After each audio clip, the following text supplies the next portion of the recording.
Aðalfundur Stangveiðifélags Reykjavíkur áréttar afdráttarlausa afstöðu félagsins að vernd elliðána, fiskistofna og annars lífríkis í vatnakerfi þeirra sé forgangsmál. Fundurinn lýsir yfir þungum áhyggjum af því að sífellt sé sótt harðar að ánum úr mörgum áttum og telur að stofnanir Reykjavíkurborgar hafi ítrekað sýnt gáleysi í málefnum ánna. Elliðárnar eru meðal bestur lax- og silungsveiða áa landsins og jafnframt einstakt náttúrufyrirbæri í miðri höfuðborg. Lífríki þeirra frjósamt en viðkvæmt fyrir álagi. Stangveiðifélagið var stofnað til að vernda árnar og sú ábyrgð stendur óhögguð þótt tæp 90 ár séu frá stofnun félagsins. Umfangsmiklar framkvæmdir eru fyrirhugaðar í nágrenni ána, þar á meðal uppbygging 1000 íbúða á Ártúnshöfða og framkvæmdir tengdar borgarlínu. Sérstakar áhyggjur vekur fyrirhugað jarðarask á Geirsnefi, þar sem verulegt magn spilliefna í jarðvegi, enda svæðið að stórum hluta uppfylling úr tilfallandi úrgangi, bílhræjum og öðru rusli.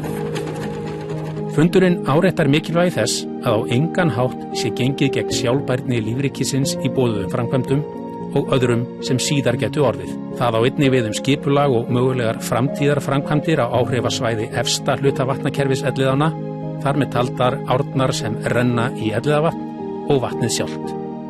Slíkar framkvæmdir geta haft ófyrirséðar og alvarlegar afleiðingar fyrir vatnasvið Elliðána. Jafnframt lýsir aðalfundur yfir áhyggjum af þeirri markvissu stefnu Reykjavíkurborgar að auka umferð Elliðárdal með umfangsmiklum fjárfestingum í innviðum, leiksvæðum, göngu, hjóla og hlaupabrautum. Nú liggur jafnframt fyrir yfirlýst markmið borgarinnar að gera dalinn að sérstökum áfangastað ferðamanna.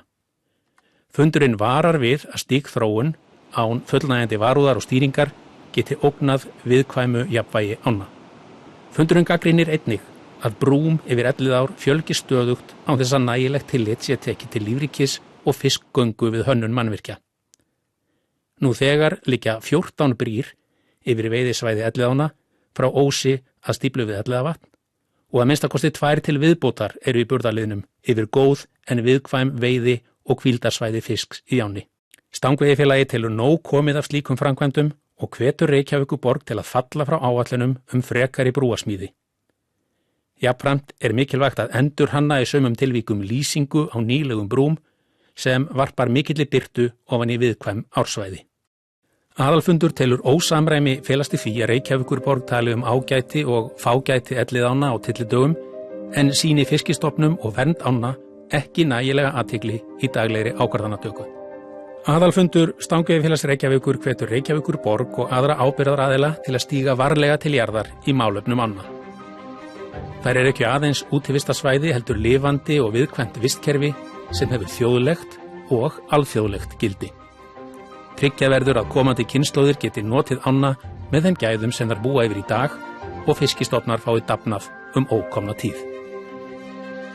Að lokum skorar aðalfundur SVFR á alla stjórnmálaflokka sem bjóða fram í komandi borgarstjórnarkosningum að taka saman höndum raunverulega vernd Elliðána og tryggja að orðum gildi þeirra fylgi skýrar efndir í stefnu og framkvæmd.